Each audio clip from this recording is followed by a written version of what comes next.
Assalamualaikum warahmatullahi wabarakatuh. Mugi Gus Muslason diberi kesehatan. Amin ya rabbal alamin. Saya mencoba untuk memberikan sebuah pernyataan pengalaman rohani.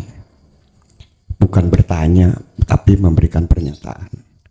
Mangke kula diparingi pedaran. Sebelum saya bertemu dengan Dinul Haq ini sekitar tahun 1990 itu Pak.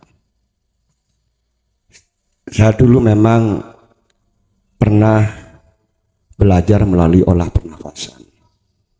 Itu diberikan dzikir siri tapi yang tauhid yang dari syariat itu Pak, la ilaha illallah itu Pak. Dari situ saya mendapatkan sebuah pengalaman. Satu, langsung saja, pandangan mata saya itu ada latar belakang Pak, seperti rambut hitam tapi dia ada pernik-pernik putih bercahaya yang seperti air gitu ya, transparan. Itu dia membentuk formasi, selalu mengiringi begitu, bergerak gitu. Tidak statis tapi dinamis. Pada kejadian pertama saya dipertemukan dengan formasi huruf lam dengan mim yang nyambung, tidak ada alifnya Pak. Yang kedua adalah huruf mim ha mim dal nyambung, tapi ya maksudnya Muhammad. Yang ketiga adalah lam alif lam ha, tidak ada alif, maksudnya Allah Pak. Jadi pada saat itu pernah saya pertanyakan kepada yang guru sudah meninggal tahun 2010. Itu alif itu ya yang baca itu. Kemudian juga saya pernah diwejang bahwa di bagian kepala itu adalah Baitul Makmur yang ada 4 pintu nafsu. Ya, yang kedua adalah di bagian dada itu adalah Baitul Muharram. Yang ketiga adalah di bagian pelanangan gitu Pak. Itu namanya Baitul Muqaddas. Tapi ya sampai saat ini saya nggak ada uraian itu Pak. Itu sebelum, kemudian setelah dibaiat oleh Allah melalui Gus Muslason, alhamdulillah saya di dalam berkhalwat itu seakan-akan ruangnya sudah semakin luas, artinya tidak berbatas Pak. Kalau dulu saya masih dalam ruangan ada batas. Ini kalau sekarang udah ya seperti di luar ya, di hamparan yang nggak ada batas. Bahkan kalau berkhalwat saya di tengah malam selalu saya matikan lampu di kamar, tapi ya sudah tidak melihat rumah, tidak ada gitu Pak. Jadi saya ada sebuah pengalaman ketika berkhalwat, saya sukanya adalah dengan sholat saja Pak, sholat. Kemudian dalam suatu kejadian itu ternyata kok saya inginnya setelah rukuk kemudian berdiri sebelum sujud itu ingin berlama-lama begitu. Kok itu ingin lama sekali? Karena di situ di dalam ruangan itu seperti ada sinar rembulan gitu yang enak gitu. Kadang-kadang sesekali ada sinar yang dari kiri ke kanan gitu. Rasanya enak, lebih ya enggak tahu lah, saya nggak bisa ngomong gitu Pak. Nah dari situ tiba-tiba kan tangan saya itu kan biasa seperti orang siap upacara itu Pak. Tahu-tahu bergerak sendiri.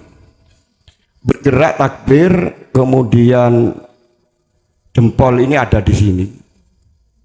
Kemudian sendakapnya itu bukan di perut tapi di bagian dada bagian bawah. Kemudian mengangkat takbir lagi, telapak tangan kedua tangan itu ditutupkan tapi di depannya pelanangan gitu. Mohon maaf Pak. Nah, kemudian Setelah itu ada lagi dua, pada saat saya tidur malam jam 9 itu, saya kebiasaan selalu pasang headset untuk mendengarkan offline atau online gitu dari YouTube-nya Ponpes ini. Tiba-tiba kepala terangkat, Pak. Terangkat tapi tidak meninggalkan jasad di belakang, di bawah yang tidur itu. Kalau yang pengalaman yang lalu kan ada dua, yang terangkat dan yang tidur. Ini tidak. Begitu terangkat, tahu-tahu lepas. Seperti secepat kilat terangkat ke atas itu. Tapi sebentar langsung sadar kembali saya ada di situ. Nah, ini yang terakhir terkait mimpi, Pak. Yang terakhir. Saya mimpi seperti naik kendaraan tapi tidak ada yang nyetir, seperti becak di depan.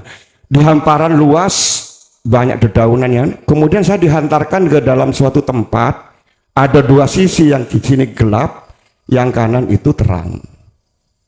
Nah, di situ saya disuguhkan sepeda motor bagus, tapi saya nggak tertarik.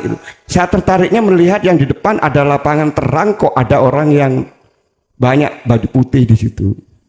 Namun saya digeret ke sebelah kiri. Setelah dibawa ke kiri, dihampiri, dia mengaku istri saya, Pak. Pak, dok, aneh. Biasanya istri saya kan enggak pernah ada urusan kalau saya di luar terus ngikut-ngikut, sudah pasrah. Jadi batin saya pas begitu, dia mengajak mau di kamar gitu, ada kamar gitu. Tapi saya langsung bilang seperti itu, dia kemudian saya tolak, loh, kamu bukan istri saya kok. Akhirnya kembali saya, Pak. Dia balik juga. Begitu balik kok ada dua orang. Dia bilang ngoceh begini, kalau begitu kamu cinta ya, no? Wes suwi Bu, mulai biyen yo sampean niku apa. Dia ngajar udah pergi. Saya menuju ke arah sepeda motor itu, kemudian sudah nggak ada mimpinya itu. Saya kira begitu, Pak. Mohon wedaran pun matur sembah. Assalamualaikum warahmatullahi wabarakatuh. Oh ya, nama saya Bambang Seswoyo, Pak. Nggih, saking Sengkaling, Pak. Sengkaling. Malang nggih, Sengkaling. Malang Sengkaling. Okay. Depan pemandian.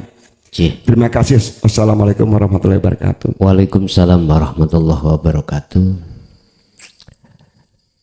Dulu itu kalau kita pernah mengenal ilmu sejati dari Romo, proses sangkan paraning dumadi itu gini, Pak. Di dalam roh nyawa itu Allah siapkan rasa.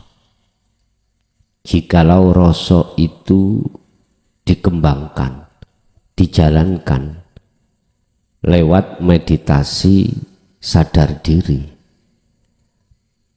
akan muncul cahaya. Di dalam cahaya akan menemukan urip.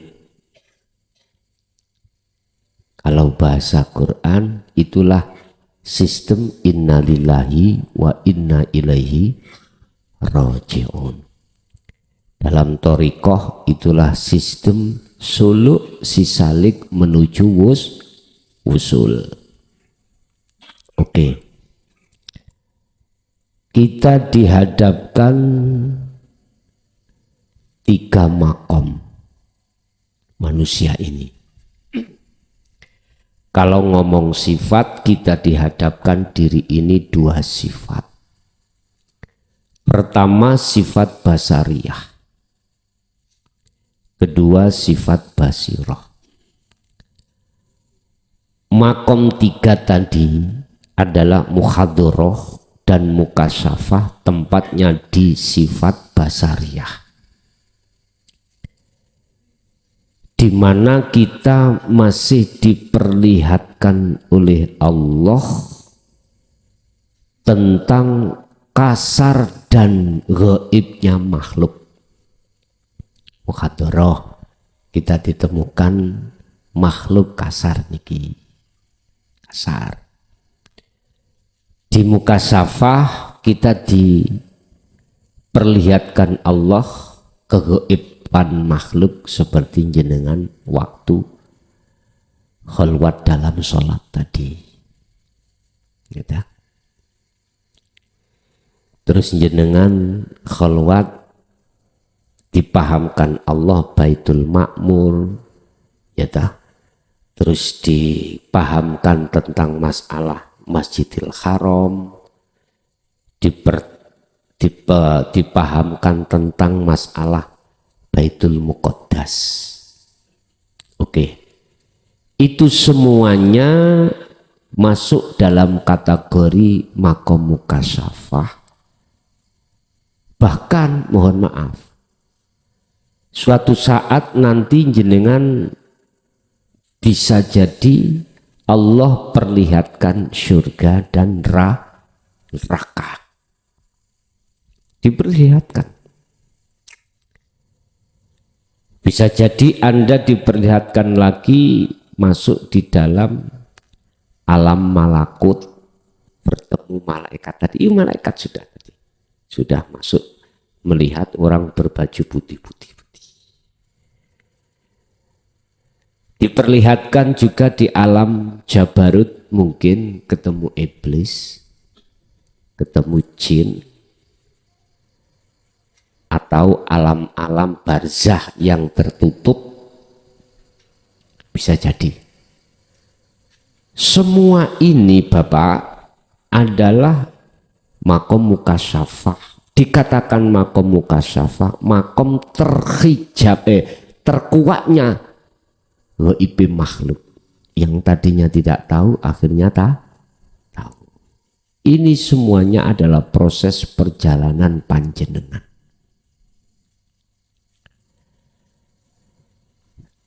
Terus nanti kita ditunggu yang namanya makom puncak adalah makom musyahadah. Makom di mana pertemuan antara rohaniyah dengan Allah. Asyhadu bertemu illallah. Musyahadah. Makom di mana yang tadinya kita gaib pada Allah sekarang sudah tidak gaib. Makom di mana kita kenal pada Allah tadinya hanya sebatas nama, sekarang sampai pada yang memiliki nama Allah yang disebut Al-Mawjud. Wujudnya Allah. Ya, tanda-tanda. Kalau jenengan ini sudah dimusyahadah, dikatakan ruh sudah wa inna ilahi roji'un. Bahasa kitab hikam itu amal arif. Sudah dikatakan makrifat pada Allah. Tandanya adalah kalau ketika saat jenengan iki posisi kholwat khusus tadi ya, jenengan akan dimasukkan satu alam yang tidak ada siapa-siapa, terang benderang, benter, cahayanya Anda tidak tahu sumbernya dari mana, pokoknya pewadang, pewenak, ning ati mesti seneng. Terus keakuan diri kita tiada. Kalau saya gambarkan, jenengan ini tidak akan bisa bercerita bagaimana keadaan enaknya di musyahadah itu. Wis satu. Kalau kita tarik di luar khalwat seperti khusus itu, kita ke umum secara sadar ya, gini. La yarawna li anfusihim syai'an. Kondisi apapun Anda secara rohaniah sudah tidak ada iman adanya makhluk dalam hal yang berperan. La yarawna, mereka itu tidak melihat li anfusihim maring awake mereka syai'an babar belas. Artinya kita sudah lepas pengakuan diri, sudah tiada.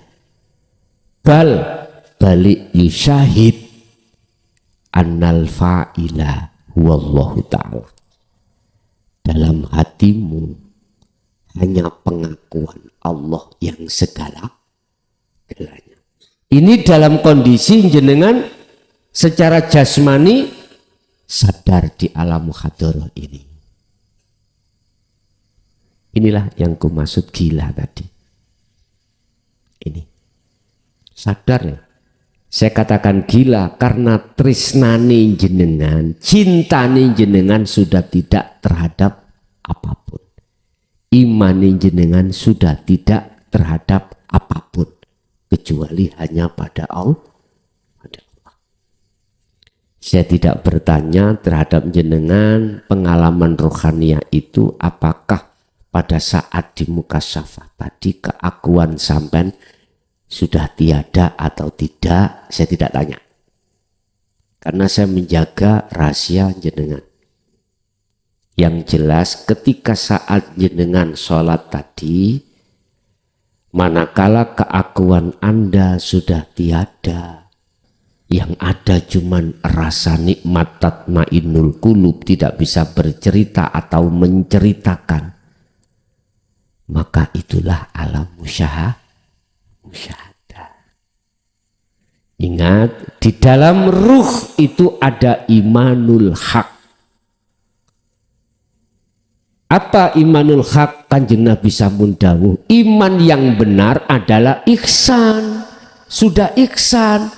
Iman yang ihsan, iman yang sudah ihsan, yang sudah bagus, sudah benar. Gambarannya antak budallaha ka'annaka taroh.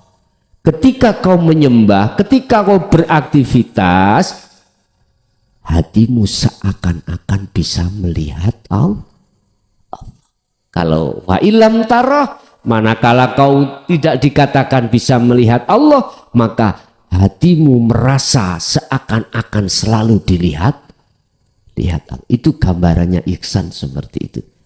Ternyata jenengan mengasah sirul asr di su'aul basiroh, itulah ihsan. Jelas? Imanmu sudah tidak ada kecuali pada Allah.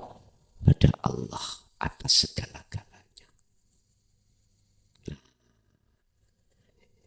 Jikalau di dalam diri keakuan jenengan masih muncul pada saat di muka syafah, ketemu ini, ketemu itu, maka itu belum dimusyahadah.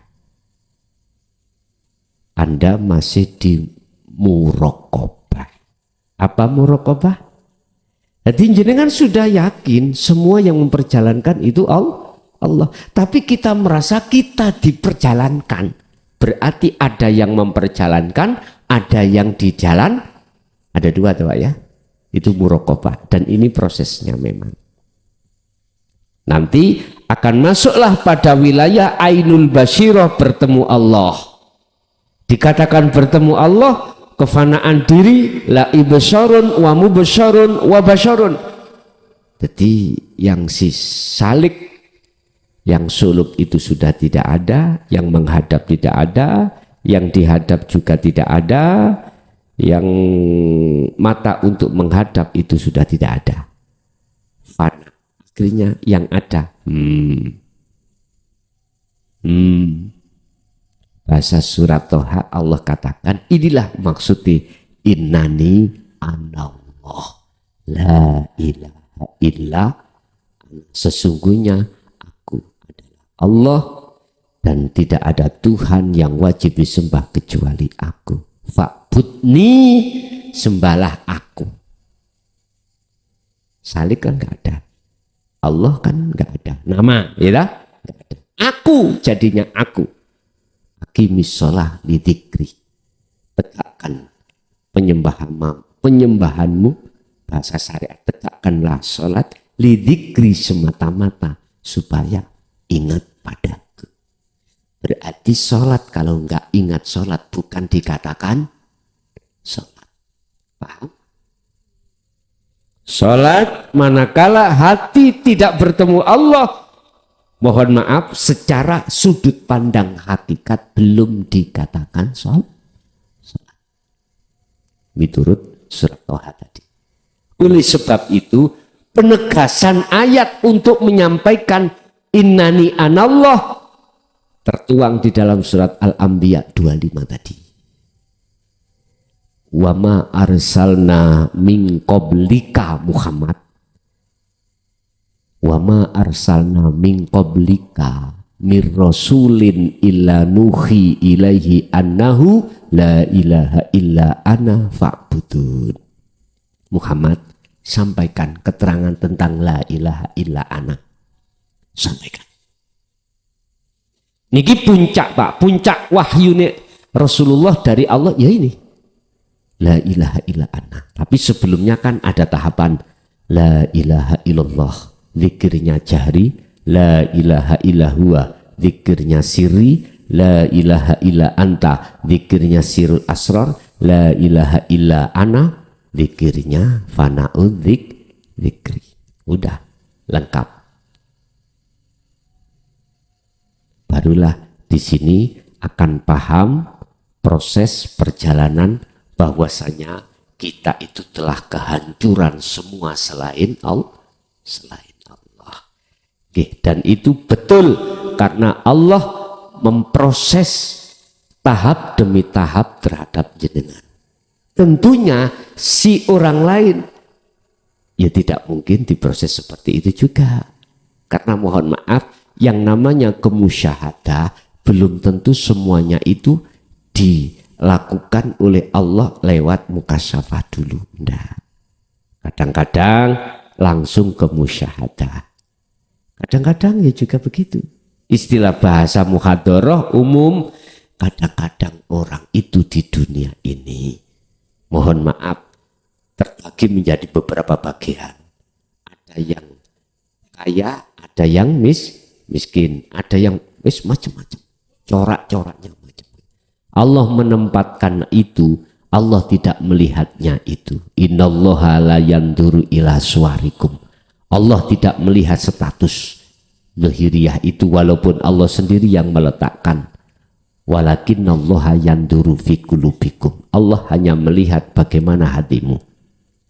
Jatuhnya iman pada Allah ataukah jatuhnya iman selain Allah. Injih. Monggo wonten melih monggo.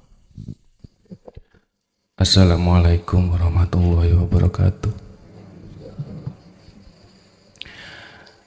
Saya mau tanya tentang proses ini, Gus.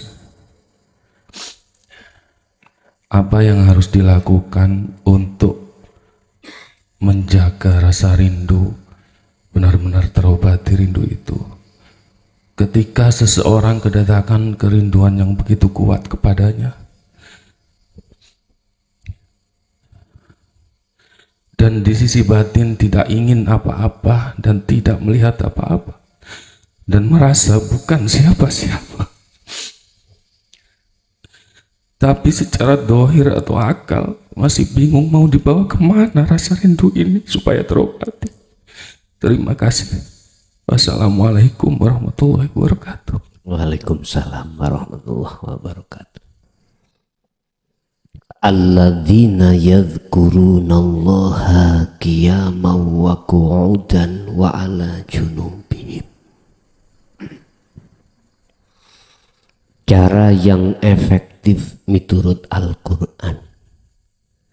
Ketika seseorang itu membawa beban kasmaran pada Allah, membawa rasa rindu untuk bertemu Allah, sebagai Rasul dan pengikut-pengikut setia Rasul, alladzina wong akeh yadhkuruna kang podo iling sopo alladzina Allaha ing Allah,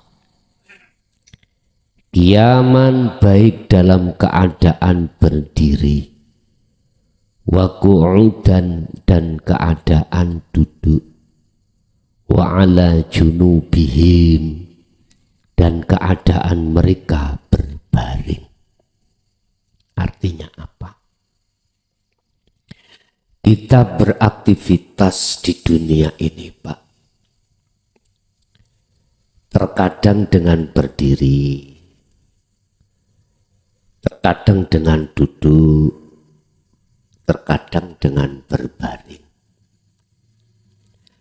Hanya berzikir itulah cara satu-satunya yang paling efektif Anda bisa tebus kerinduan itu.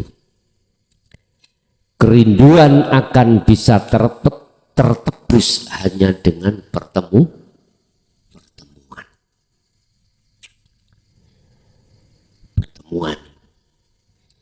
Kerinduan itu akan terbayar. Kasmaran itu akan terbayar hanya dengan cara pertemuan. Lah, pertemuan miturut satu pandangan adalah dua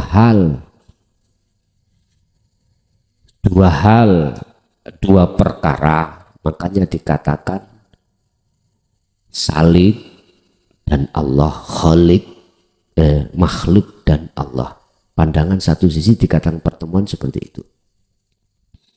Kalau sudah bertemu, di situ tidak ada perbedaan di antara keduanya. La farqa bainahuma. Itulah namanya ahad. Kalau bahasa syariat, qiyaman berarti ketika kau tidak kuat melakukan sholat dengan berdiri, waku'udan, lakukanlah dengan duduk. Jikalau kau tidak kuat dengan duduk, maka wa'ala junubihim, lakukanlah dengan berbaring. Tapi aneh,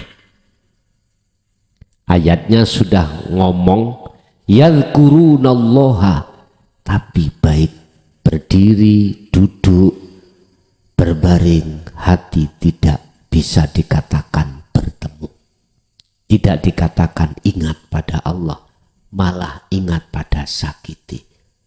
Kok gak waras-waras sih? Ngeluh akhirnya. Terus teringat pada hal-hal yang bersifatkan makhluk. Padahal ayatnya tidak seperti itu. Yadhkuruna, setelah itu Allah. Ingatlah kau pada Allah pada saat kau berdiri, ketika duduk, ketika berbaring. Artinya segala sikon apapun, Pak,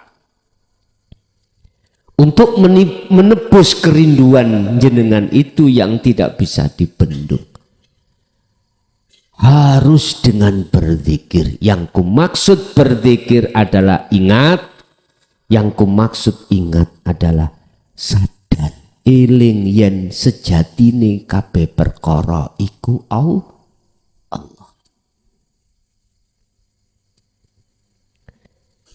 Rasa di dalam diri Anda itu akan menggelora. Allah berjanji, siapa di dalam hatinya ada gumpalan seperti itu, fa inna ajalallah la'at, Allah berjanji akan menemuimu dalam waktu yang sudah tentukan.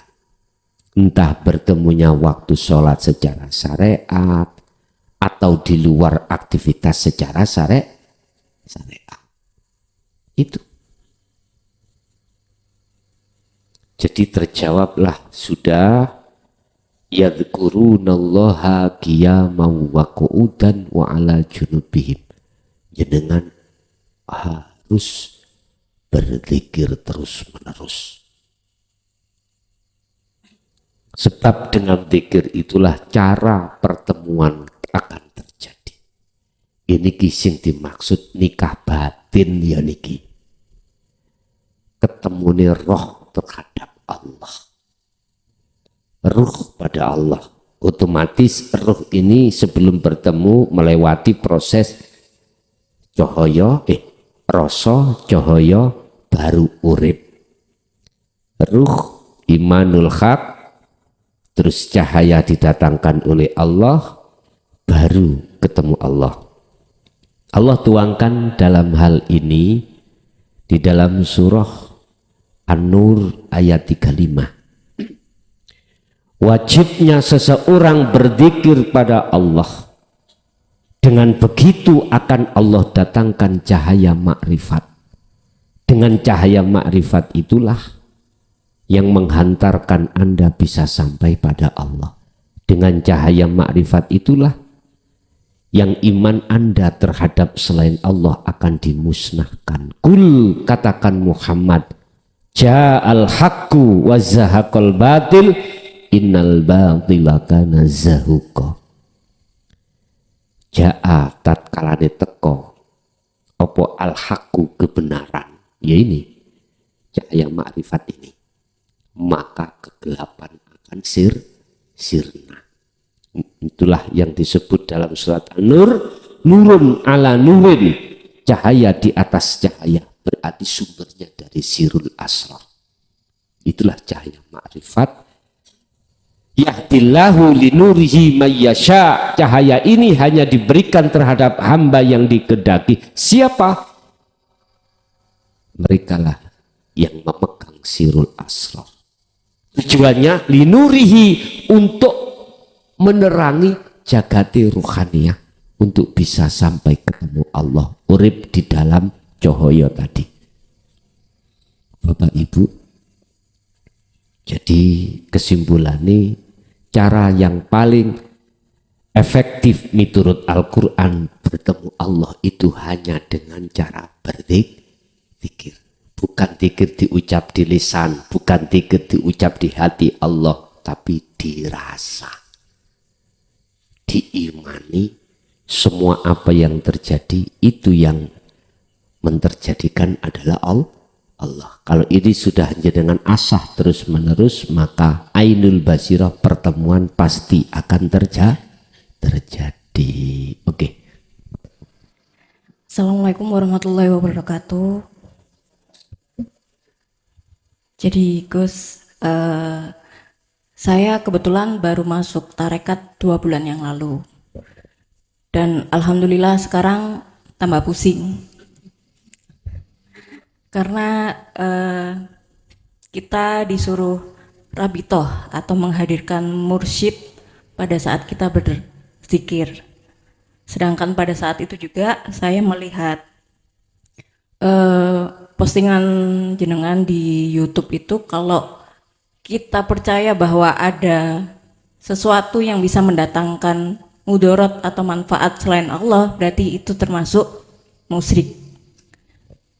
Jadi saya bilang ke asisten guru, karena memang guru mursyidnya ada di Malaysia, jadi saya bisa tanya-tanyanya ke asisten guru, kenapa seperti itu? Karena kenapa kita harus menghadirkan mursyid, menghadirkan wajahnya, membayangkan? Ya karena kita adalah manusia biasa yang keimanannya itu mungkin mustahil untuk bisa mendekat sama Allah, mendekat sama cahaya. Jadi kita butuh alat bantu untuk bisa mendekatkan kita ke Allah, begitu. Dan karena saya bingung, saya itikat saja, jadi gini, ya Allah, kalau ini benar, berilah saya kemudahan untuk memahami semua perkataan tersebut. Jika ini salah, maka kaburkanlah. Jadi saya itikat gitu dalam hati. Dan kemudian beberapa hari di grup itu ada yang bilang, ada yang naik pangkat, kemudian orang-orang itu membalas dengan, ini pasti berkat syafaat guru mursyid kita. Semoga mendapat ridho dari guru mursyid kita. Nah itu tiba-tiba hati saya jengkel sekali. Ini kok bisa begini, orang-orang begini? Bukannya kita ini tujuannya mendekat sama Allah, tapi kenapa ridho itu dari guru mursyid? Kenapa syafaat itu dianggapnya dari guru mursyid? Apakah salah, apakah benar? Jadi akhirnya saya tadi nyampe di sini dan kesasar-sasar, tapi alhamdulillah nyampe juga ya Gus. Jadi mohon dijelaskan bagaimana posisi mursyid yang sebenarnya. Dan yang kedua, nanti kalau misalnya saya ingin ikut ngaji di sini, apakah dilakukan baiat? Dan Gus Muhlason itu juga termasuk guru mursyid saya. Dan apakah yang tarekat ini harus ditinggalkan? Begitu Gus. Terima kasih.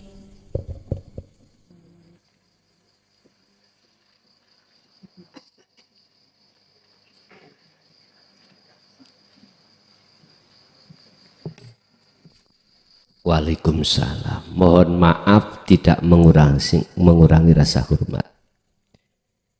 Dulu tahun 76 itu saya juga korban. Korban kados jenengan tentang iman. Padahal itu saya dengan orang tua kandung saya sendiri. Tidak dijelaskan dengan sesungguhnya. Setelah melalui beberapa proses kejadian berpuluh tahun, sampai masih 3 bulan, ya. Saya puluhan tahun, Pak Bu, mulai tahun 76 saya ibtidak kelas 6, kelas 4, ibtidak kelas 4 itu.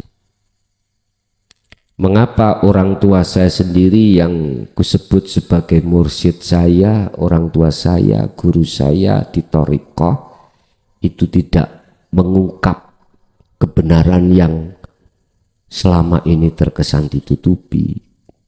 Ketika sudah tahu jawabannya, orang tua hanya bilang gini, birriyadati wal azkar. Kau biar tahu soroh, tahu ngerasakno sorone orang yang berzikir untuk dalam rangka bertemu Allah. Birriyadah wal azkar. Mbahmu biyen yo ngunung. Lah ngoten e. Kok umpama duduk wong tua kula tak jak gelut temenan. Lho tuh. Udah Pak, memang itu zaman ya, zaman. Berarti apa yang disampaikan beliau-beliau itu kinayah sebetulnya itu.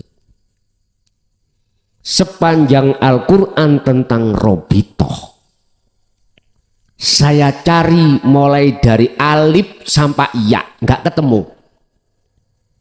Kalau Robitoh itu wajib terhadap makhluk, nggak ada. Nggak ada. Yang ada kita temukan di dalam surat Al-An'am ayat 79. Al-An'am. Saya cari mulai surat Al-Fatihah sampai An-Nas. Nggak ketemu. Yang menerangkan tentang Robitoh itu harus terhadap makhluk. Nggak. Cuman saya bertemu terhadap Robitoh penghadapan itu di dalam surat Al-An'am ayat 79. Itu menceritakan kisah Nabi Ibrahim. Ketika saat Nabi Ibrahim menemui Allah, kesasar dulu menganggap bulan, bintang, matahari sebagai Tuhan. Kesasar dulu memang. Wajar dengan kesasar makhluk. Lumayan Anda hanya kesasar 3 bulan. Wong saya kesasar puluhan tahun. Akhirnya terjawablah tentang Robitoh itu di dalam surat Al-An'am. Ya, betul ya, 79 tadi. Itu berbunyi gini. Inni wajjahtu wajhiya lilladzi fataras samawati wal ardo hanifan.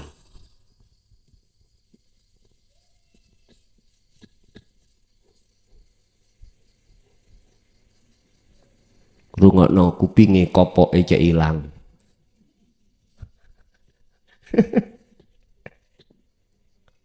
Mohon maaf sesepuh, mohon maaf sekali lagi.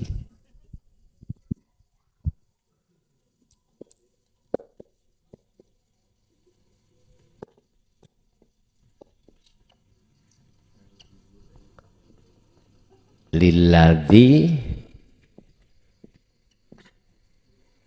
fatoros samawati wal ardo hanifan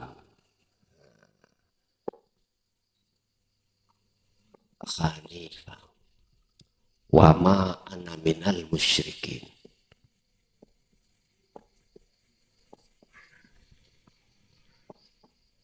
musyrikin.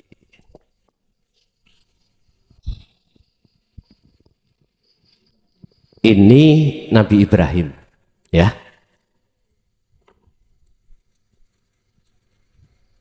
Ya luwih percaya Nabi Ibrahim apa Nabi Mursyid tadi? Nabi Mursyid apa Mursyid kita? Terserah. Padahal Nabi Ibrahim itu nenek moyangnya Nabi Muhammad. Ini sesungguhnya wajah tu sesungguhnya kuarahkan wajah ruhku. Ruh duduk wajah dohir gitu Pak ya. Sesungguhnya kuarahkan wajah ruhku wajhia terhadap wajah Allah. Mana wajah Allah itu? Apa opal itu? Apa bunder?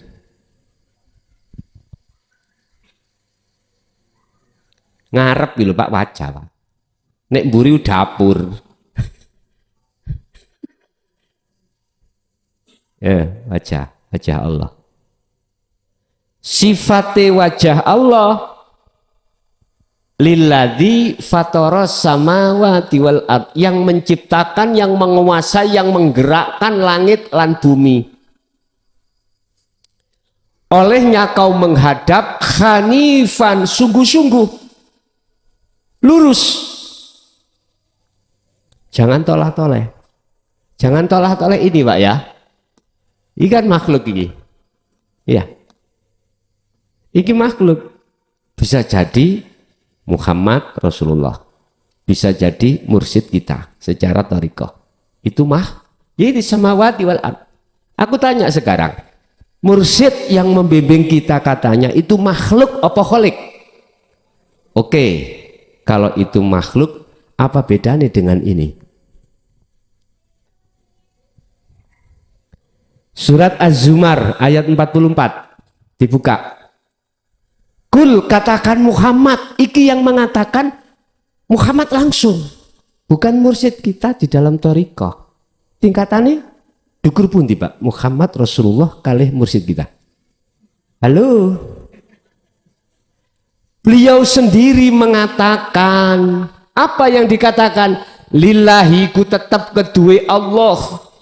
Opo asyafaatu utawi pertolongan jami'an kelawan sekabehane. Katakan Muhammad, bagaimana? Rasulullah mengatakan, sesungguhnya syafaat itu semuanya milik Allah. Loh.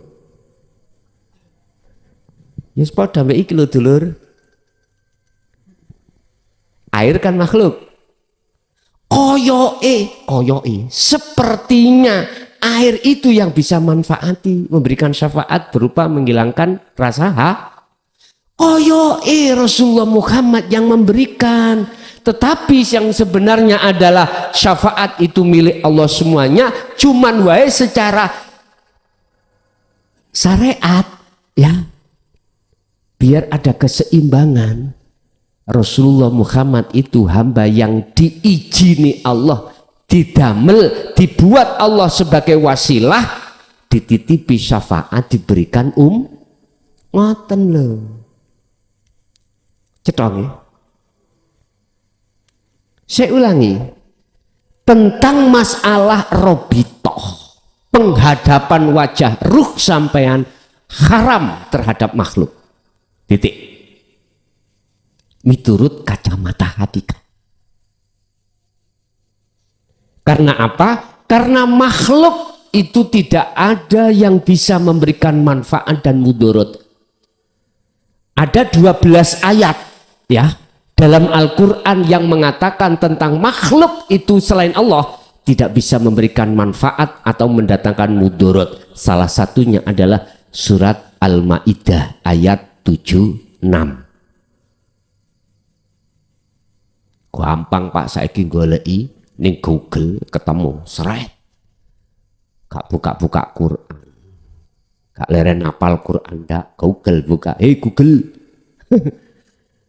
Mana yang menyatakan makhluk itu tidak bisa memberikan manfaat dan mudarat? Seret muncul geradak. penak. Ini Nabi Ibrahim mengarahkan terhadap kita, disuruh Allah penghadapan Robito itu hanya pada Allah, wajah Allah. Mana wajah Allah? Yang menguasai dalam napas keluar masuk, yang menguasai di luar dan di dalam itu. Sifatnya lilladzi fatarus samawati wal ardh hanifan, dengan sungguh-sungguh, dengan lurus hanya padanya. Kalau sudah jatuh di situ, Robitoh sampai ikut terhadap wajah Allah. Wa ma ana minal musyrikin, dinyatakan ayat yang terakhir ini. Inilah posisi yang sudah tidak menjadi golongan musyrik, tidak menyekutukan Allah. Wa ma ana lan ora ono utawi saya Ibrahim iku minal musyrikin, golongan orang yang menyekutukan Allah. Berarti kalau Robito kita masih pada makhluk, berarti jenengan kali kula tasik kegolong musyrik atau syirik.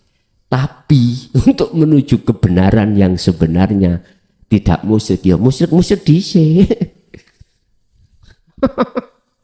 Wis gak apa-apa Bu, niku proses jenengan cuman mek 3 bulan. Sampeyan tingali yang lainnya. Ini sama apa ndak dengan jenengan? Saya nggak bicara torikoh opo, saya ndak.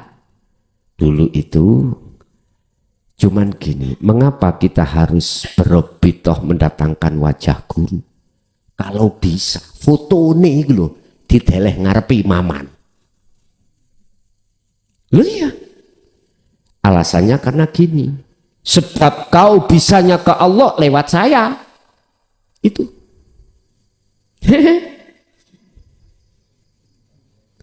Memang secara syar'i seperti itu, tidak ubahnya seperti air, mengatakan logika kalau aku tidak minum haus masih tetap. Nggih mboten? Oke. Tapi maksud Allah ya ojo ngono, ngono ya ngono ning ojo ngono. Begitu ya begitu, tapi jangan begitu. Hidup di dalam mursyid siapa? Allah dah. Allah. Jatuhnya ruhaniyah jenengan menghadapnya terhadap hidup itu, bukan wajah. Mursyid makhluk bukan, Pak. Mohon maaf.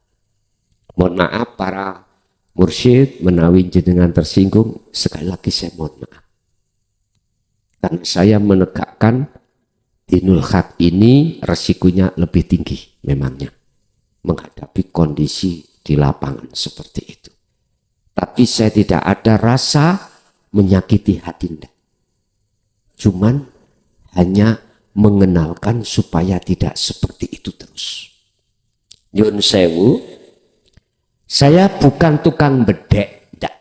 Saya bukan paranormal. Ya, apa paranormal?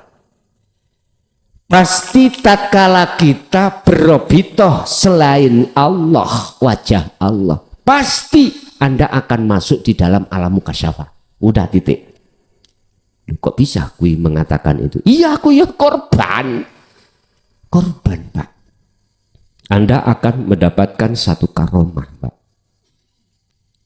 Mendapatkan satu karomah, justru karomah itu nanti kita jadikan sebagai alat untuk menarik satu dunia.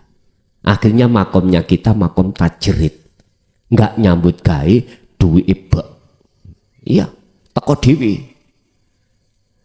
Mek ngomong pluk ngonten tok maune brudul.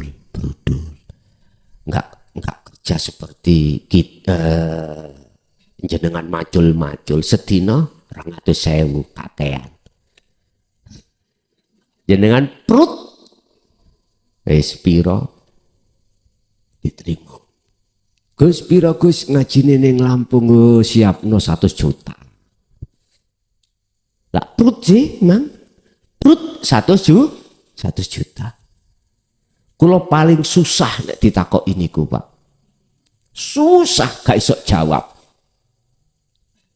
Terakhir cara kula jawab, Gusti Allah ngersakno awakmu duwe pira. Lha ngoten tak? Yes kuwi. Ngoten. Nek umpama terpaksa, nek kuwi takok terus sing rutinan kata parani kuwi.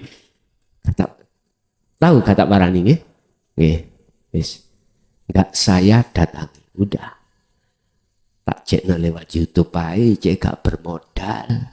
Paling modalnya lewat kuota. Lah enak sih ya.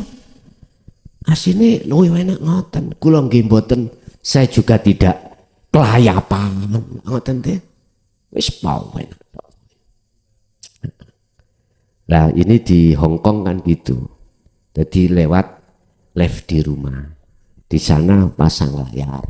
Terus enak.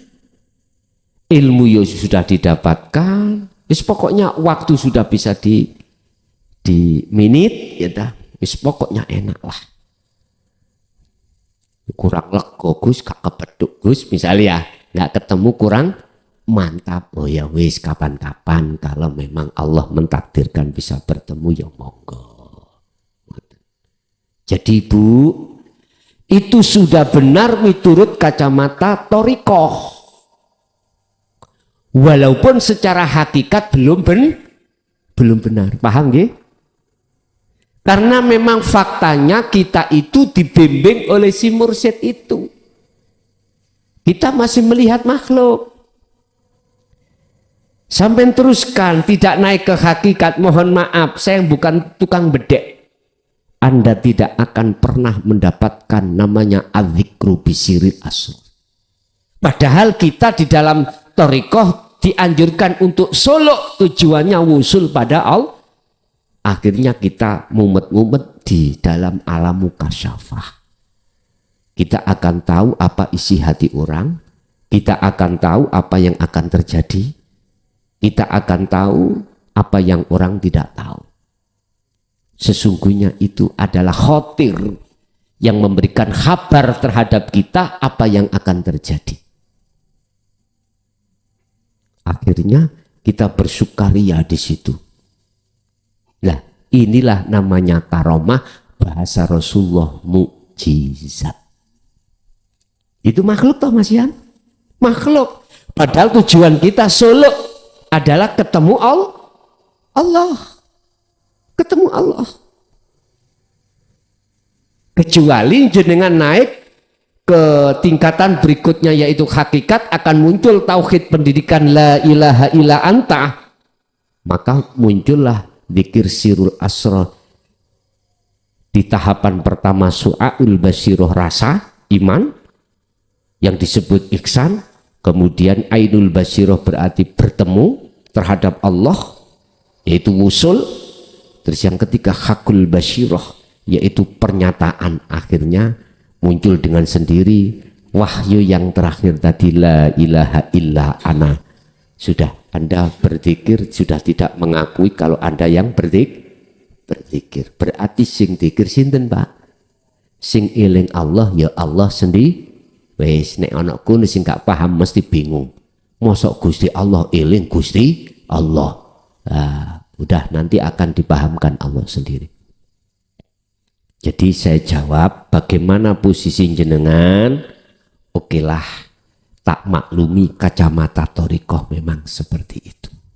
Disuruh berobitoh terhadap guru kita. Lah kata nggih, menghadirkan wajah guru kita dengan alasan karena beliaulah yang menghantarkan kita pada Allah sebagai apa tadi, perangkat.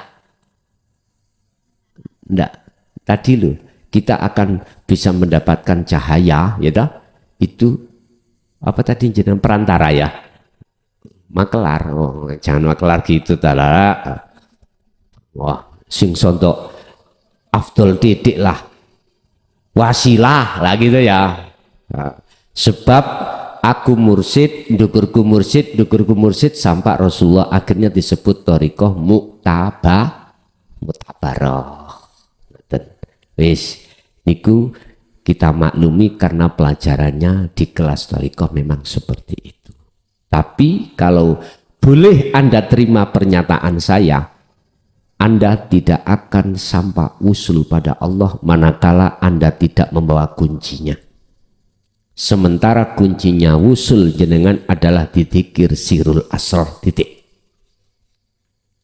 Aku yakin jenengan tidak diterangkan tentang sirul asrar. Hanya diterangkan dzikir jahri dengan dzikir siri. Yes, memang itu. Dulu saya juga begitu, Bu. Lah, sirul asrar hujahnya, ya ini termasuk ayatnya, dalilnya ini Quran.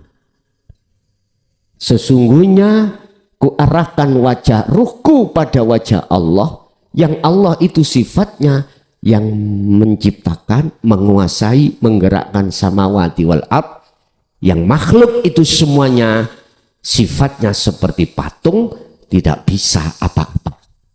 Hanifan, Hanifan ini Pak, baliknya ini, sungguh-sungguhnya ini, ya mohon maaf, kepada ini, proses ketika jenengan robitoh ini, penghadapan wajah jenengan pada wajah Allah. Ini kalau sudah jatuh di sini, inilah yang kumaksud amal arif. Anapun utawi wong sing makrifat, dikatakan makrifat iku la yarauna li anfusihim sayan. Dirinya sudah tiada, dirinya sudah fana. Gambar-gambar mursyid makhluk sudah fana. Rasulullah Muhammad juga fana. Pokoknya intinya semua makhluk itu sudah tiada. Kalau sudah tiada, itulah maksud la ilaha mang nafi. Habis itu isbat, yang bertetapan dalam diri Anda cuma Allah. Kalau sudah proses Anda sudah di sini, dikatakan wama ana minal musyrikin. Inilah golongan yang tidak menyekutukan Allah. Udah jelas? Hujah pertama. Hujah kedua tentang syafaat tadi yang disinggung. Kul, katakan Muhammad, ini langsung Rasulullah. Sesungguhnya syafaat itu milik Allah, bukan milik saya. Itu umpama dijelaskan ya. Umpama saya sarah ayat ini, Rasulullah dawuh, syafaat semuanya milik Allah, bukan milik saya. Yang memberikan petunjuk itu Allah, bukan saya. Yang berhak itu bukan saya, tapi Allah. Gak ada Rasul itu yang menyuruh umatnya beriman kepada dirinya yang segala-galanya. Gak ada. Gak ada. Walaupun Nabi Isa yang dikatakan sebagai penyelamat umat, Isa sendiri tidak pernah, Nabi Isa sendiri mengatakan terhadap umatnya, mengatakan sebagai penyelamat umat. Enggak, Allah. Beliau itu mengenalkan Allahnya, Tuhannya. Ya, tangan-tangan yang tidak bertanggung jawab itulah yang mengatakan bahwasanya Isa atau Muhammad itu bisa, itu mutlak bisa menyelamatkan umat, mutlak. Ya sudah, aku hanya bisa mengingatkan saja. Saya tidak bisa memaksa dirimu untuk beriman seperti apa yang kusampaikan ini. Tidak. La ikraha fiddin, kata Allah. Al-Baqarah 256. Gak ada paksaan untuk beriman seperti ini. Padahal iman yang seperti ini, ajaran yang seperti ini, qad tabayyana rusdu minal ghoi. Ajaran yang membebaskan ruhaniyahmu dari belenggu hawa nafsu. Sesungguhnya kami mursyid yang mengarahkan terhadap wajah mursyid itu sebetulnya terbelenggu dengan hawa nafsu. Iya. Akhirnya bagaimana Pak? Dunia muter maneh nang dunia lagi, muter nama makhluk maneh, makhluk lagi. Insyaallah. Udah dulur, ini sudah penghujung zaman. Wa anibu ila rabbikum, udahlah kembalilah kepada kebenaran. Kembalilah kepada Tuhan. Kembalilah. Jikalau kau tidak mau lekas kembali, kita akan terbelenggu oleh nafsu dalam diri kita sendiri. Pasti kita akan, mohon maaf, yang menyesatkan umat lagi. dengan bentuk kita disuruh menghadap kepada makhluk.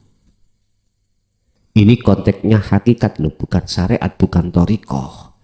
Kalau konteksnya kita bicara dari arah sisi syariat dan thariqah, ya makhluk udah. Ya memang seperti ini. Dan ini sebagai proses kita ketika saat akil balik, kita mulai zona pengkhianatan pada Allah. Dulu sebelum kita itu akil balik, ruhaniyah kita fitrah. Rasulullah dawuh kullu mauludin yuladu alal fitrah. Setiap bayi yang dilahirkan ruhaniyahnya fitrah, belum tercampur dengan urusan dunia. Belum. Berarti zona fitrah. Lah, ketika kita sudah masuk kepada akil balik, mulai hati kita selingkuh pada selain Allah, bercinta pada selain Allah. Otomatis yang kutebarkan, yo cintane pada selain Allah, imane pada selain Allah. Udah berhentilah kau sampai di sini. Mumpung sisa umur Anda masih ada. Kita tidak tahu umur kita tinggal berapa. Gunakan sisa umur kita untuk kembali kebenaran. Baik kau orang Islam atau orang Nasrani atau orang Hindu atau orang Buddha, lekas kembali kepada Tuhanmu yang sebenar-benarnya Tuhan. Nek kurang paham, ketemuan langsung dino Sabtu di JB lah. Nek gak terima, monggo terserah. Kita tidak adu argumentasi, enggak, kita dialog. Dialog sifatnya saling mengisi. Kalau debat saya tidak mau. Bukan perkara tidak berani, tidak mau. Pasti debat akan menghasilkan sakit hati. Saling mempertahankan keyakinan sendiri. Rasulullah ketika saat itu apa jawabannya? Walana a'maluna lakum dinukum waliyatin. Udah, amalmu ya amalmu, amalku ya amalku. Agamaku ya agamaku, agamamu ya agamamu. Ya udah, mana kau percaya? Udah. Saya hanya ilal balagul mubin, menyampaikan saja. Urusan jenengan mau atau tidak mau, percaya atau tidak percaya, bukan urusan gue. Ya, itu urusan lu sendiri. Jakarta. Nah. Bapak Ibu, jadi mohon maaf kita mengatakan kalau itu wajah Allah, kalau begini lihat hidupnya dalam mursyid nggak apa-apa. Kalau wajahnya mursyid nggak boleh. Kalau wajahnya Allah di dalam mursyid, monggo. Tapi jangan pernah punya iman makhluk itu yang menghantarkan kita pada Allah. Nggak bisa. Bagaimana mungkin patung bisa nganterno patung liya? Kalau nggak percaya, besok berangkat ke Mojokerto, di kecamatan Trewulan banyak reco-reco, banyak patung-patung, beli 2, taruh di depan rumah. Yang satu suruh mengatakan pada yang satunya, pindah kamu di sini. Coba bisa nggak? Nggak bisa. Ini secara hakikat loh Pak ya. Makhluk itu laksana patung. La haula, tidak punya daya upaya apapun, wala quwata, dan tidak punya kekuatan apapun, illa billah. Oleh karena adanya daya upaya dan kekuatan, sumbernya datangnya dari Allah. Oke. Ibu aslinya dari mana? Malang. Oh, bahasa Jawa enggak paham? Oh, paham. Ya. Oke, terima kasih. Ada lagi? Assalamualaikum warahmatullahi wabarakatuh. Mengenai ibadah setiap hari, kados sholawat maos Al-Quran, lah niku hakikatin napa Gus? Keranten kula niki nggih bebeng lari-lari, mangke tujuane niku napa kula nggih kepin semat ngoten mawon. Assalamualaikum warahmatullahi wabarakatuh. Waalaikumsalam warahmatullahi wabarakatuh. Wa ma khalaqtul jinna wal insa illa liya'budun. Kalau kita tanya hakikatnya, semua apa bacaan yang dibaca oleh kita, katanya baik sholawat, istighfar atau hal-hal yang lainnya yang bersifatkan istighosah. Istighosah itu artinya adalah kita ngalem, merapat pada Allah. Apa hakikatnya? Hanya satu, Pak, pengabdian pada Allah. Pengabdian. Itu bahasa kaul, bahasa ucapan. Ada bahasa af'al, tindakan. Sholat, tindakan secara fisik. Sedekah, tindakan secara fisik. Kita puasa, tindakan secara fisik, nggak makan dalam waktu yang ditentukan. Haji, tindakan secara fisik. Sama sebetulnya.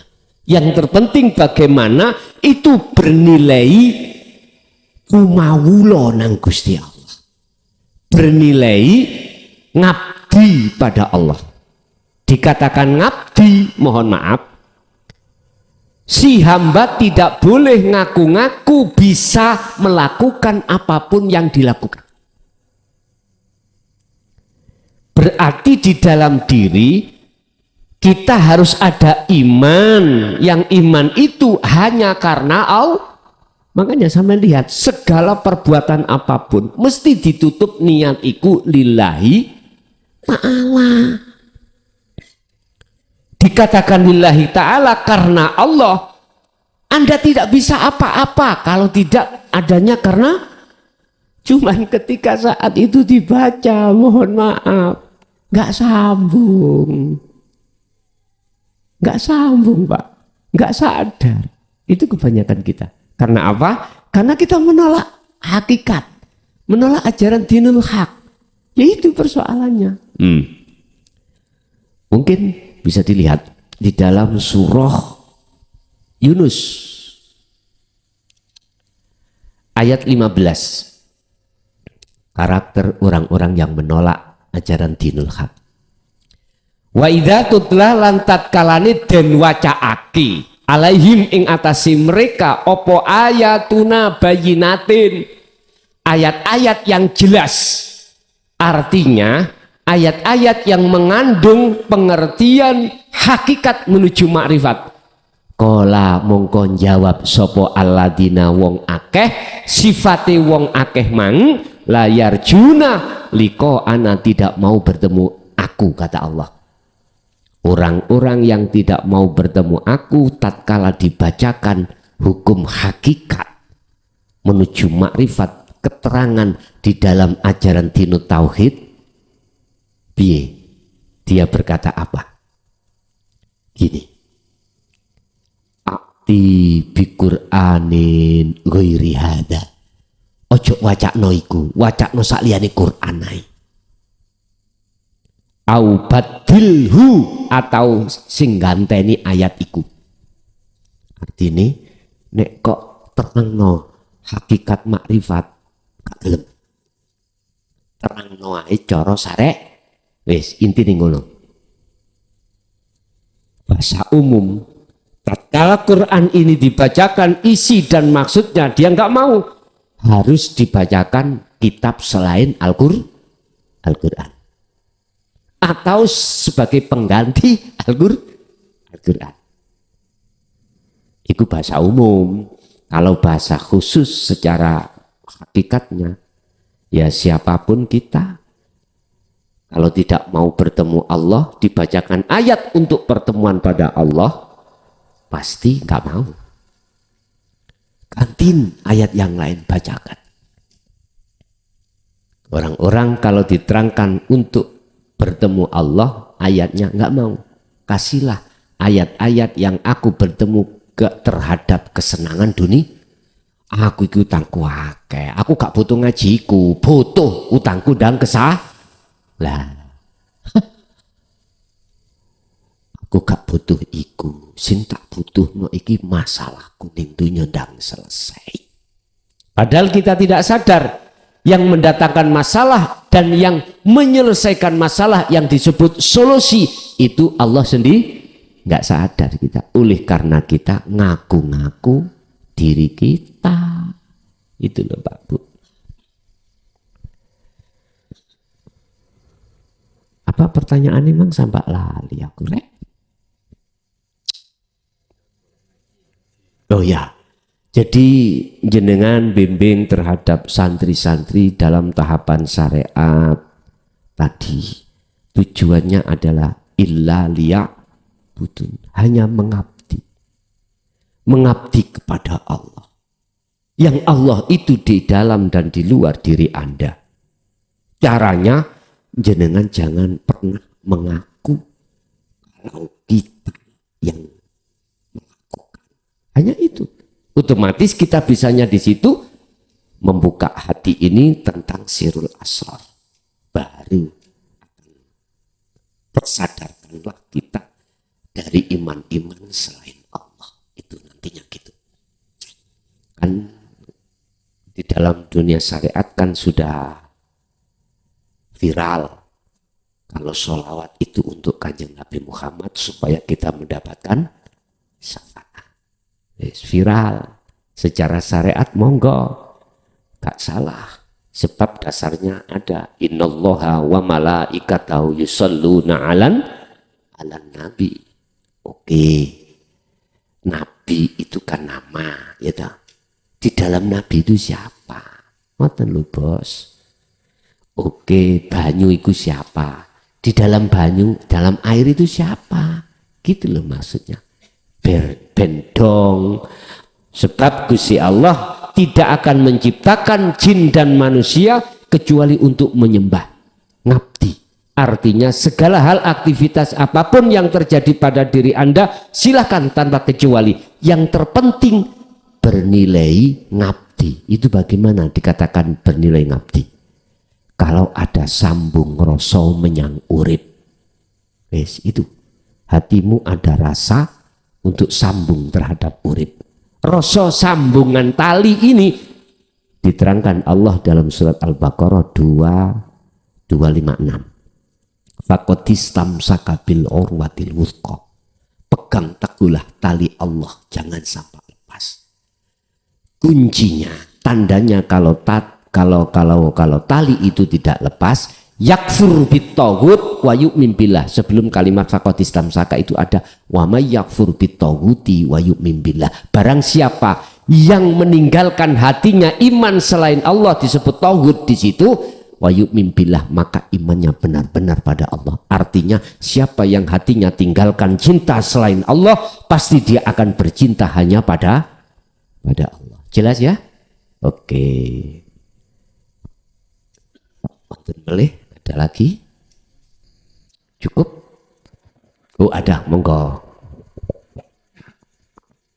Assalamualaikum warahmatullahi wabarakatuh. Niki ngapunten Gus mangke nggih dipun istilahnya ditanggapi mawon nggih. Karena yang bertanya dan yang menjawab adalah pelakunya sama. Saya menganggap saya sedang berdialog dengan Aladi. Ngeten. Waktu saya pertama kali hadir di majelis ini, di Nurul Tauhid ini, Januari 2023. Waktu itu yang saya tanyakan adalah dzikir sirul asror, yang artinya kita sedang gandolan nang Gusti Allah. Niku. Mantun ngoten enten makola niku ngeten ketika saya sudah perjalanan setahun niki. Enten makola niku nggih dari ustadz, memang dari ustadz yang lain.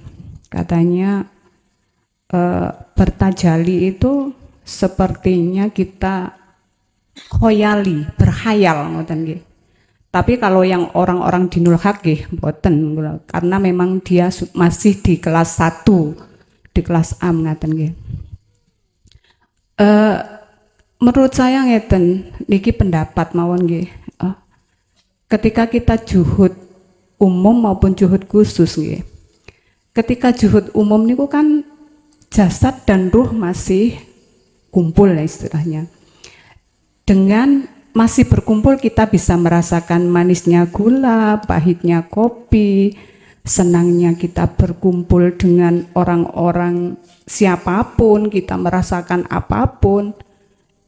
Yang intinya kalau yang kita sudah masuk di sini kan ke Aladi juga, Ngaten. Terus ngoten justru orang-orang yang di kelas AM itu yang berhayal karena semuanya nanti atau penantian abadi. Penantian abadi, surga nanti, neraka nanti, bertemu Allah juga nanti. Itu menurut saya yang penantian yang abadi itu yang justru masih di kelas AM. Kemudian saya itu juga berpikir begini, Gus. Untuk berzikir sirul asror itu memang bisa segala pintu, nggih. Maksudnya tidak dari afal saja, dari pengetahuan juga bisa. Misalnya kita menyebut nama lain dari Aladi itu kecerdasan semesta. Kecerdasan apa saja itu sebenarnya Aladi. Kita bisa begini, begitu, begitu. Aladi juga. Kemudian ruang dan waktu. Setiap jasad itu pasti butuh ruang. Dimanapun kita butuh ruang dan butuh waktu. Tanpa kita bisa melihat bagaimana waktu itu. Misalnya waktu jam 2. Bisakah kita melihat jam 2 itu sebagai waktu? Sedangkan waktu itu kan ya Aladi itu sendiri abstrak ya, nggih. Maksudnya tidak bisa kita lihat dengan mata dohir, ngoten. Niku niki mangke mohon dipun anu mawon nggih.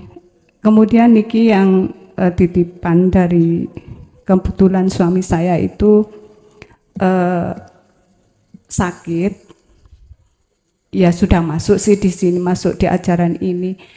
Tolong saya sampean takokno, ya opo aku kudune.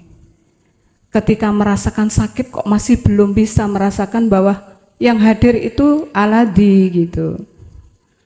Kemudian ngapunten nggih niki kula buka-bukaan mawon rahasia kula yambek nggih. Selama saya di sini, selama saya ikut di Dinul Haq, ternyata saya ini kok istilahnya kok masih beling. Masih belingnya itu gini. Suruh kholwat yang panjang ya masih belum. Dzikir yang banyak nggih masih belum. Istilahnya pot ngoten Gus. Lah niki pripun ngoten lho. Mantun ngoten kula sadari gek sing jalano ngene iki ya sapa? Lah sing anokno ngene iki aku ya sapa? Dadose kula niki ban wis ngalir kaya banyu wae ngono. Ngoten Gus, ngapunten nggih niki monggo pun ditanggapi mawon. Kula akhiri wassalamualaikum warahmatullahi wabarakatuh. Waalaikumsalam warahmatullahi wabarakatuh. Wal asri, demi masa, demi waktu, ini yang bersumpah itu Allah.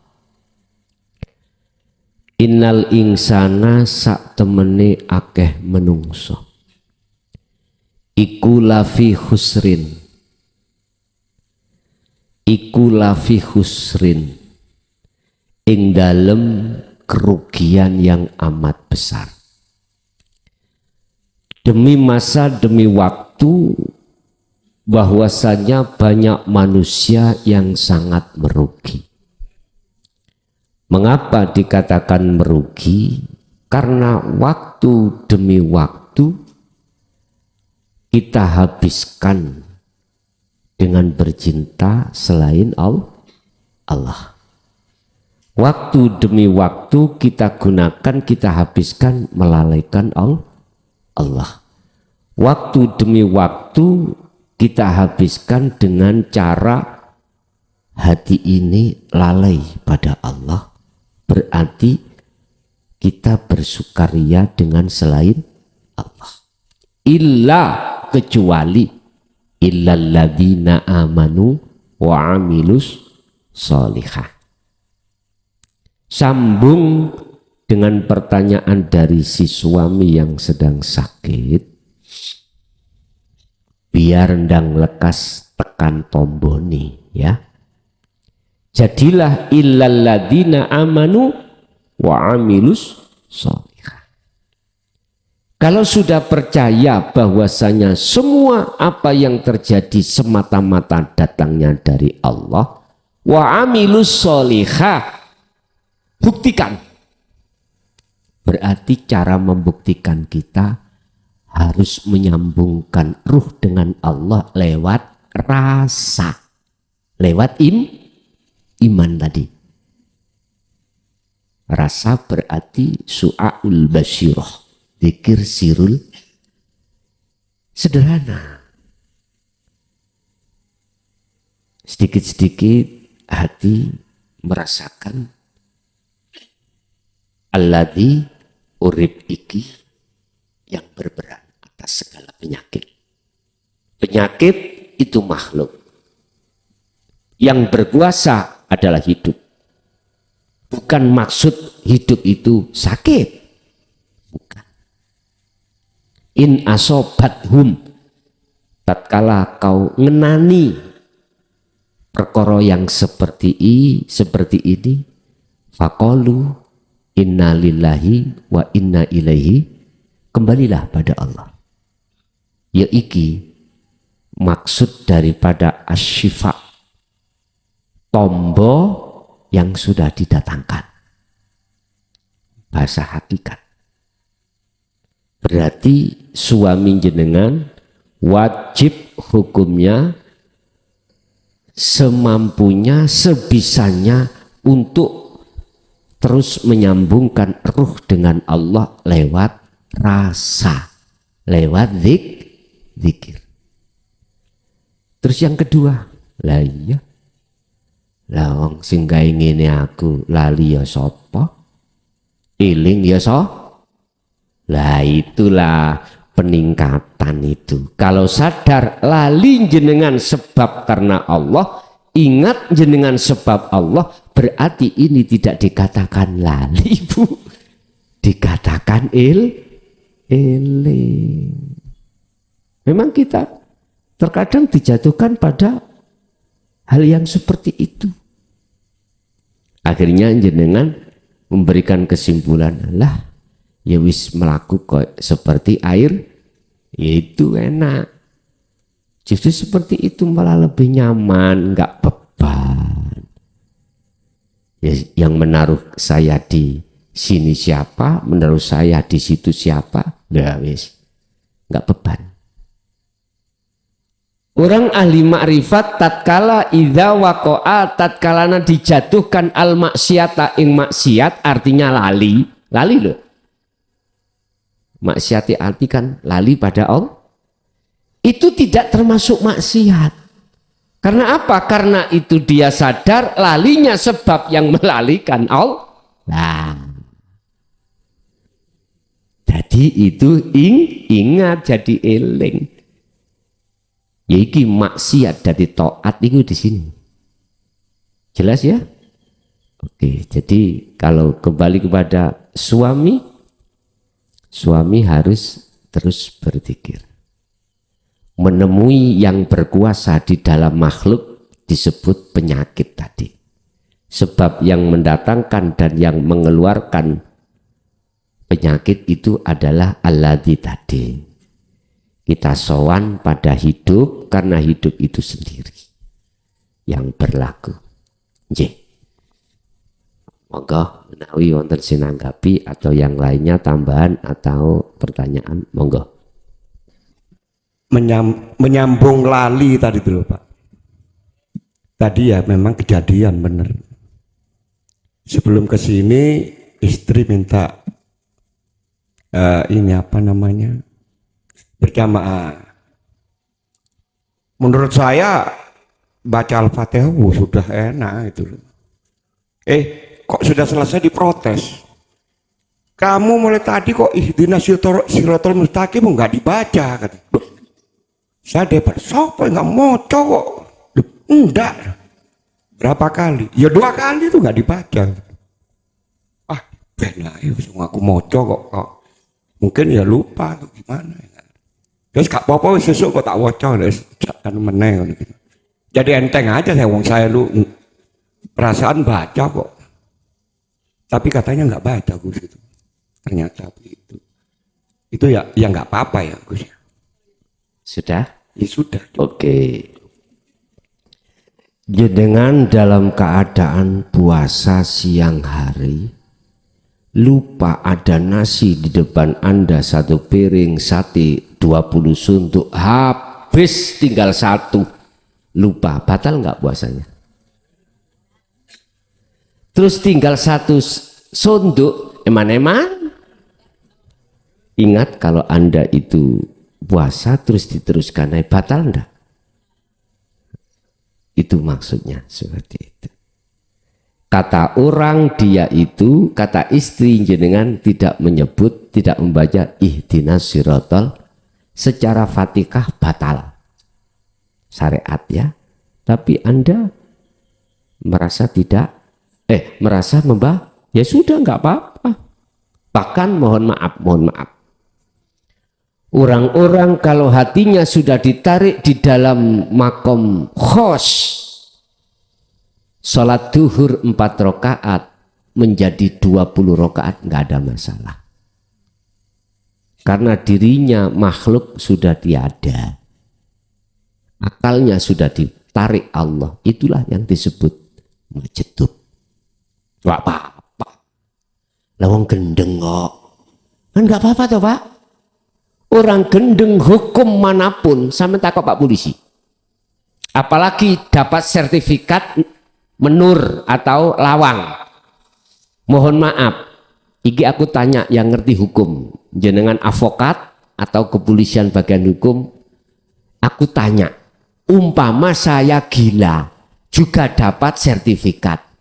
Terus mengambil, mencuri pohon jenengan, apakah itu apel, apakah itu saya curi 1 truk, bisa menghukum saya?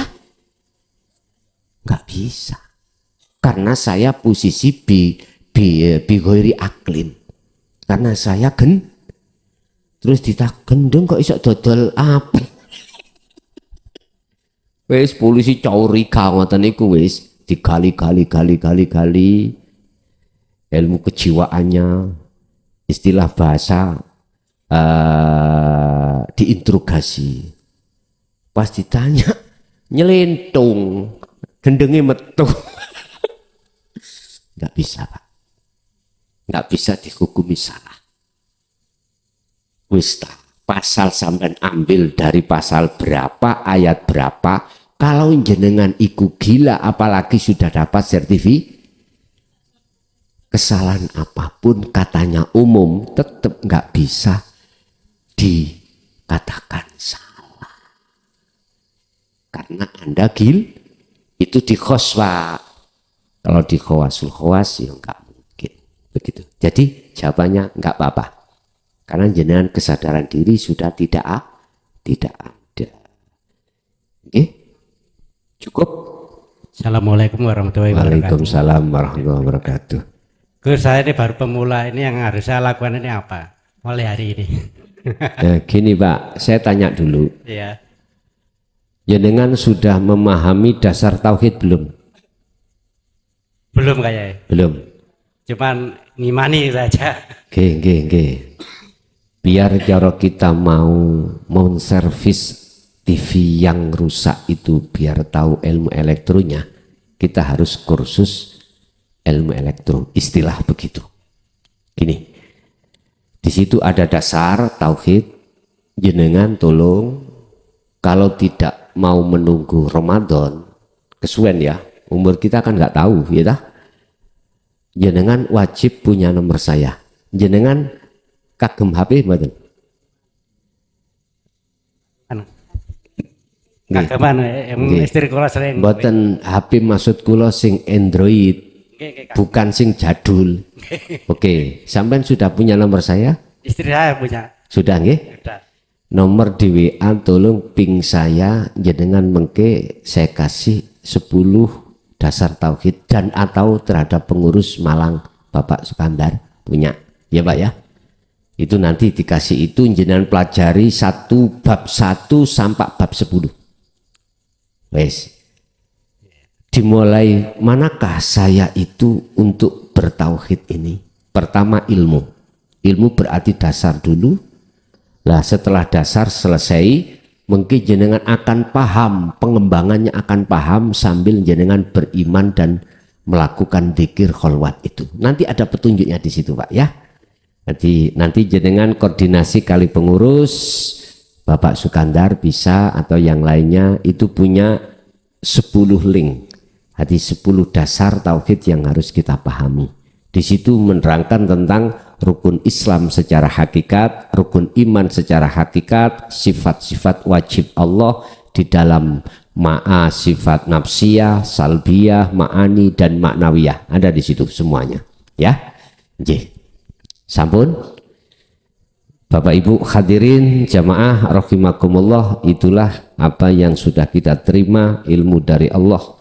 Mudah-mudahan menjadikan satu ilmu yang bermanfaat barokah terhadap kita dan keluarga kita dan anak putu kita ila yaumil qiyamah. Lahumul Fatihah.